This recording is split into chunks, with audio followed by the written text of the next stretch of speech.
মূল অনুষ্ঠানের প্রথমেই আমাদের বিদ্যালয়ের ভারপ্রাপ্ত প্রধান শিক্ষক তাকে মঞ্চে ডেকে নিচ্ছি অনুষ্ঠানের শুভারম্ভ করবার জন্য। আমার বিদ্যামন্দির স্কুলের সম্পাদক এবং ম্যানেজিং কমিটির সমস্ত শ্রদ্ধেয় ব্যক্তিবর্গকে আন্তরিক অভিনন্দন জানাচ্ছি।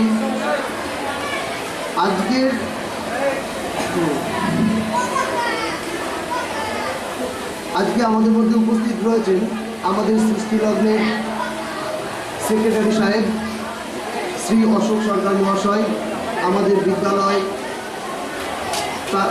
প্রাক্তন প্রধান শিক্ষক মহাশয় এবং আমাদের বিদ্যালয়ের আমি স্কুলে আসার পরে বেশ কিছু শিক্ষক, মাননীয় শিক্ষক শিক্ষিকা যারা অবসর গ্রহণ করেছেন তারা, এবং আমার মাননীয় সমস্ত শিক্ষক শিক্ষিকা, অশিক্ষক কর্মচারীবৃন্দ এবং আমার স্নেহের ছাত্রছাত্রীরা। 1981 সালে বিদ্যামন্দির স্কুলের প্রতিষ্ঠা। এই প্রতিষ্ঠা লগ্ন থেকে প্রথমে এটা শিক্ষা নিকেতনের মর্নিং সেশনে হতো।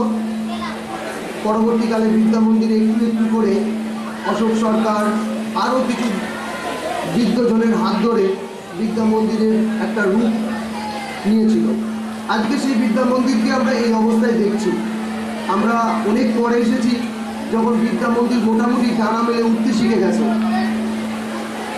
সেই সমস্ত মানুষগুলোকে আমার অন্তরে শ্রদ্ধা জানাই, যারা এই বিদ্যামন্দির স্কুলকে অক্লান্ত পরিশ্রম করে বিদ্যামন্দির স্কুল হিসেবে তৈরি করেছেন।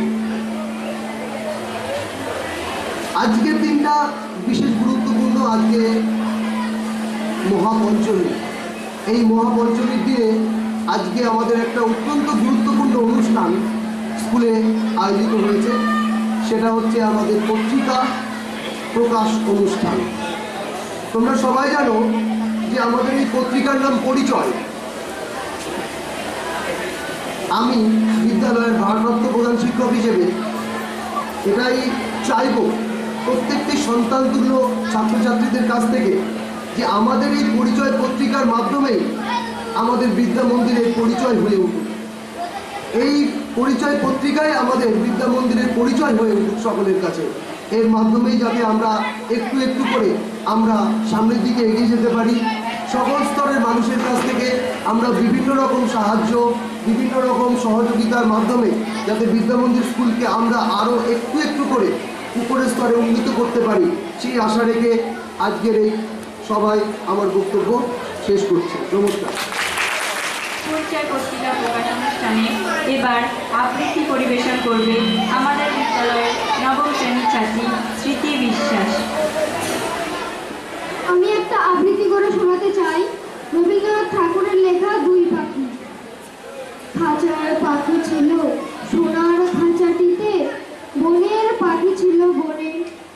একদা কি করিয়া মিলন হলো দোহে, কি ছিল বিধাতার মনে।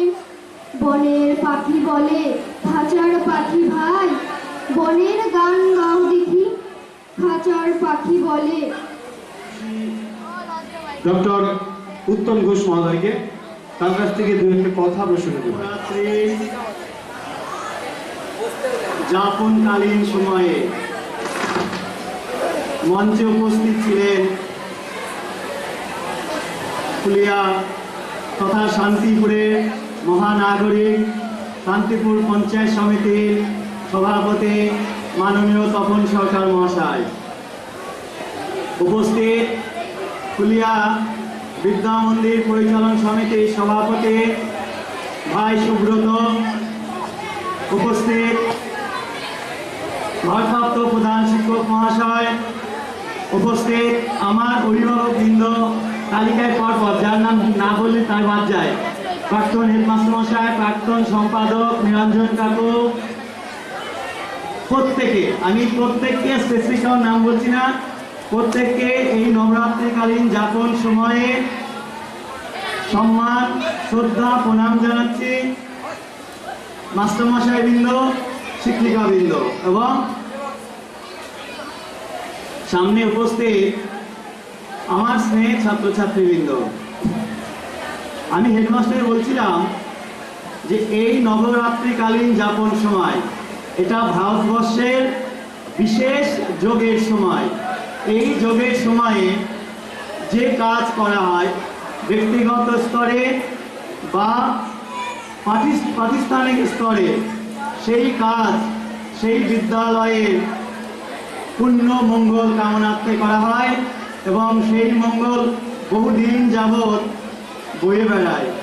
ফুলিয়া বিদ্যা মন্দিরে এইরকম একটা আয়োজন, যে আমি হেডমাস্টার জানছিলাম যে প্রথম এইরকম আয়োজন, এবং সামনে আমার স্নেহের ছাত্রছাত্রীরা তারা সুস্থিরভাবে বসে তাদের যে সৃষ্টিশীল কাজ সেই কাজের শুভ উদ্বোধন এবং তাদের সৃষ্টিকে নিয়ে তারা ভাববে, সেই কাজের জায়গায় তারা স্থিরভাবে বসে আছে। তাদেরকে এই জন্যে আরও বিশেষভাবে আমি ধন্যবাদ জানাচ্ছি।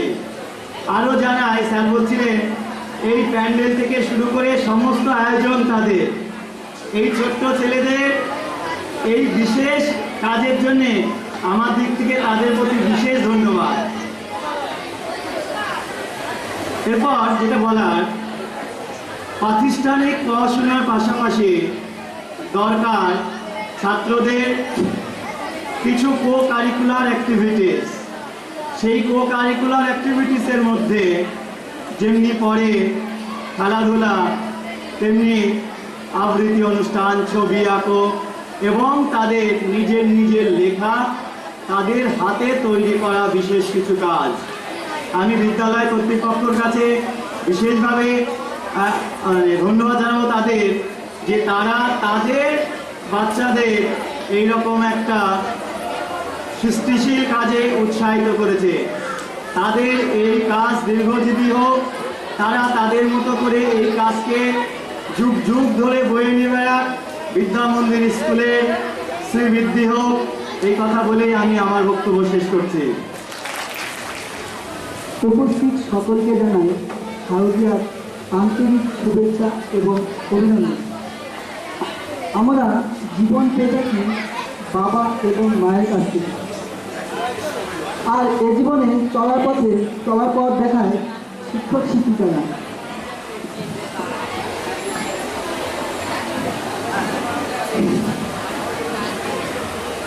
জীবনের অনেকটা সময় আমরা বিদ্যালয় প্রাঙ্গণে হাসি আনন্দে কাটাই, কিন্তু সময় তো থেমে থাকে না। তাই সময়ের আহ্বানে এক সময় বিদ্যালয় প্রাঙ্গণ ছেড়ে আমাদের প্রবেশ করতে হয় কলেজ প্রাঙ্গণে। যেতে নাহি জীবনায় তবুও যেতে দিতে হয়। ঠিক এভাবে বিদ্যালয় থেকে যেতে না চাইলেও যেতে তো হবে। আমরা যেহেতু দ্বাদশ শ্রেণীর ছাত্রছাত্রী,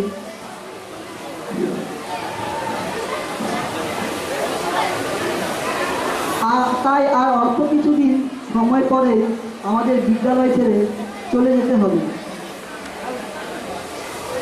যাওয়ার আগে আমি দ্বাদশ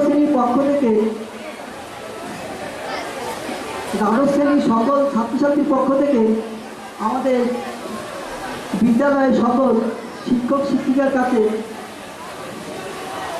একটাই অনুরোধ রাখব, যে আমরা যদি জ্ঞানে অথবা অজ্ঞানে কোনো ভুল করে থাকি, তাহলে আমাদের ক্ষমার দৃষ্টিতে দেখবেন।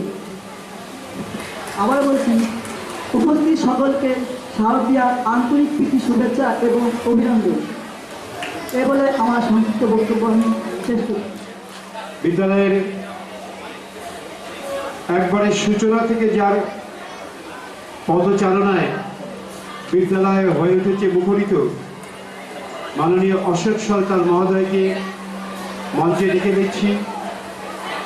তার কাছ থেকে কিছু কথা আমরা শুনে নেব আজকের এই দিনটির জন্য। আমি শারদীয়ার প্রীতি শুভেচ্ছা জানিয়ে আমার বক্তব্য শেষ করি। আমি আশা করি সামনে পয়টানি পয়টানি সকলে খুব ভালোভাবে উপভোগ করবেন এবং হচ্ছে যে সুস্থ শরীরে থাকবেন। আজকের এই অনুষ্ঠানে উপস্থিত হয়ে আমি নিজেকে অনেকটা ধন্য মনে করছি। এর আগে এই বিদ্যালয়ের প্রারম্ভিককাল থেকে আমি দীর্ঘদিন এই বিদ্যালয়ের সঙ্গে যুক্ত ছিলাম এবং বিদ্যালয় বেশ একটা ভালো জায়গায় এসে দাঁড়িয়েছিল। কিন্তু অত্যন্ত দুঃখের বিষয় আমি আজকে এখানে জানাতে বাধ্য হচ্ছি যে মাঝে 7-8 বছর এই বিদ্যালয়ের জন্য একটা বিদ্যালয়ের উপরে একটা কালো ছায়া পড়েছিল, যার ফলে বিদ্যালয়ের সমস্ত অগ্রগতি ব্যাহত হয়েছে। অত্যন্ত আনন্দের বিষয় বর্তমান পরিচালন সমিতি তাদের নতুন সভাপতি এবং হচ্ছে যে আমার প্রিয় শিক্ষক ইনচার্জ, টিচার ইনচার্জ, তিনি দায়িত্ব নেওয়ার পরে বিদ্যালয়ে আবার প্রাণ ফিরে এসেছে। আমি আমার বক্তব্য দীর্ঘায়িত করব না। আমি ঈশ্বরের কাছে এই প্রার্থনা করি এই বিদ্যালয়ের সঙ্গে যারা যুক্ত